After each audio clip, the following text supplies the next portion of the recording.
பெண் குழந்தைகளை தனியாக தூங்க வைப்பது சரியா? இது பல பெற்றோருக்கு குழப்பமாக இருக்கும் ஒரு முக்கியமான கேள்வி. இந்த விஷயத்தில் இஸ்லாம் தெளிவான வழிகாட்டுதலை வழங்குகிறது. குர்ஆன் மற்றும் ஹதீஸ் அடிப்படையில் விளக்கம். இஸ்லாம் குழந்தைகளின் பாதுகாப்பையும் நாணத்தையும் மிக முக்கியமாக கருதுகிறது. நபி முகமது ஸல்லல்லாஹு அலைஹி வஸல்லம் அவர்கள் கூறினார்கள், உங்கள் குழந்தைகள் 7 வயதான போது தொழுகையை கற்றுக் கொடுக்குங்கள்.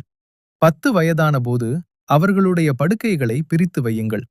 அபூ தாவூத் ஹதீஸ். இந்த ஹதீஸ் சொல்லும் முக்கிய கருத்து என்ன?